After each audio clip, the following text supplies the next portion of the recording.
원달러 환율은 82% 확률로 우상향입니다. 왜냐하면 한국은 무역 의존도가 75%입니다. 수출과 수입으로 먹고 살기 때문에 달러의 비중은 계속 올라갈 수밖에 없고, 전 세계에서 결제되는 달러의 비중은 계속 우상향하게 되는 겁니다. 그래서 1970년도에 1달러가 200원이었는데 현재 1,500원까지 왔습니다. 2025년도에 1,600원, 1,700원, 1,800원까지 계속 올라간다. 그래서 우리 개인들이 환율을 달러로 사는 것이 아니라 미국의 애플 주식을 사시면 됩니다. 환율을 방어하는 제일 좋은 방법은 미국의 1등 주식을 사는 것이다. 2등 주식 하면 안 되냐 이렇게 물어봅니다. 엔비디아, 3위가 아마존, 4위가 구글입니다. 1등 주식이 더 안전하다. 그죠? 저는 그렇게 말씀을 드리고, 결론은 미국의 우량한 주식을 사라. 그것이 환율 방어의 최고고, 그것은 이제 애플이다. 저는 그렇게 보고 있습니다. 결론은 환율은 계속 오른다. 이것은 이제 명약 관화하다. 제가 앞에서 한국의 환율이 계속 오르는 이유에 대해 말씀드렸습니다. 첫 번째, 외환보 유고가 부족하다. 그죠? 두 번째, 한미 통화수합, 한일 통화수합 두 개 다 없습니다. 2008년도에 환율 1,600원, 그다음에 1997년도 2,000원 직접 경험했습니다. 2008년도에는 이명박 정부 시절이었는데 환율이 1,600원까지 치솟았고, 미국의 리먼 브러더스라고 하는 투자은행이 파산을 했습니다. 그래서 미국이 전 세계 많은 각국의 통화 수합을 다 맺어줬습니다. 그래서 우리도 받았었고 환율은 안정됐습니다. 그래서 결론은 지금은 외환보 유고라고 하는 방어막도 없고, 한미 통화 수합, 한일 통화 수합 두 개의 방어막이 두 개 다 없습니다. 이 모두 다 없다 보니까 환율이 급등을 하고 있다. 우리가 에너지를 100% 수입을 하는데 이 석유를 4월 결제를 못하면 국가가 부도나는 것이다. 지금 한국은행은 우리 기업과 개인이 미국에 많은 자산이 있기 때문에 안전하다, 뭐 걱정 안 해도 된다고 얘기하지만 그것은 별개의 문제다.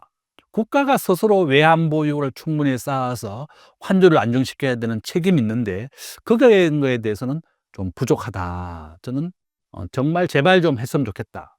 저는 97년도 IMF를 경험한 이후에 계속 지속적으로 매년 외환보유고가 부족하고 적정한 외환보유고에 대한 논문을 많이 썼습니다. 한국의 적정한 보유고는 얼마고 각국의 상황은 어떤가. 그래서 저는 이번 기회에 우리가 한국은 흑자가 매년 100조씩 흑자가 났습니다. 그러면 환율을 외환보유고를 좀 충분히 대만 수준으로만 좀 쌓자. 대만은 국가 GDP 75%입니다. 저는 그 정도로 좀 충분히 쌓아야만 되는 것이다.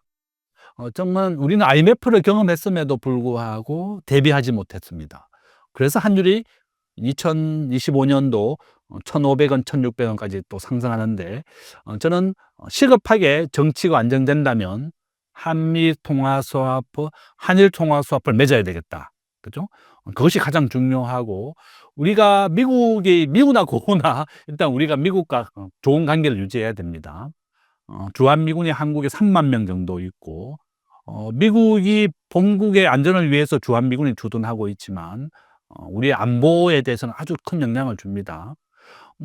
북한이 핵무기 한 100개 정도 있습니다. 북한의 재래식 무기로는 우리가 충분히 하지만 북한의 핵무기 한 발은 우리나라 미사일 현무의 한 10,000배 정도 됩니다. 비교가 할 수 없을 정도다. 그러니까 군사적으로 따지면 북한의 핵무기 때문에 한 100배 정도, 100분의 1이다 한국은. 저는 그렇게 보고 있고요. 결론은 우리가 미국과에 좀 더 친밀해야 된다.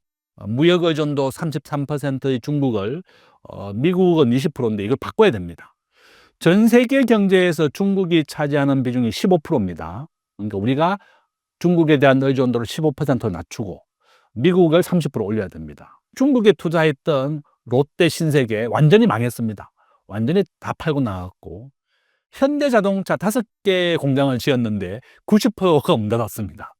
이와 같이 중국에 대해서 절대 믿으면 안 된다. 중국은 땅을 개인에게 주지 않습니다. 기업에게 주지 않습니다. 중국 공산당이 가지고 있습니다. 이 사회주의 국가이기 때문에 사유재산을 인정하지 않는 것이 중국의 문제다. 결론은 우리가 중국에 대한 의존도를 이제 미국 중심으로 해야 되겠고, 우리가 어쨌든 미우나 고우나 미국과는 우리가 좋은 관계를 유지해야 된다. 저는 일본도 마찬가지입니다. 우리는 또 뭐 일본과 우리가 가깝게 지내고 일본과 한다 그러면 무슨 나쁜 뭐 친일주의다 이렇게 얘기하는데, 저는 그것보다도 우리가 1인당 국민소득이 원래 35,000달러, 일본은 34,000달러입니다. 우리가 일본보다 더 잘 삽니다. 1인당 국민소득, 1인당 GDP는 우리가 일본을 이겼습니다. 우리가 1876년도 개화기 때 일본과 뒤졌습니다. 전 세계가 과학기술을 받아들일 때 한국은 쇄국 정치를 해서 외국인들 받아들이지 않아서 나라가 망했습니다. 지금은 우리가 이겼습니다. 우리가 전 세계에서 스마트폰 보급률 1등, 통신 인프라 세계 1등, 전자정부 세계 1등입니다. 우리가 우버나 에어비앤비 이 4차 산업혁명을 적극적으로 인정을 하고 수용을 해야만 우리가 발전할 수가 있습니다. 일본에 대해서는 우리가 좀 아직은 약하다. 국제금융에서는 일본은 기축통화국이고 외환보유고도 1조 2천억 달러 정도 가지고 있습니다. 우리보다 3배 이상 외환보유고를 가지고 있습니다. 그래서 2008년도에는 우리가 한일통화사업도 600억 달러 정도 있었습니다. 그래서 빨리 우리가 2024년도 100억 달러만 일본이 해줬습니다. 600억 달러 안 해주고 한 번 100억 달러만 해줬다.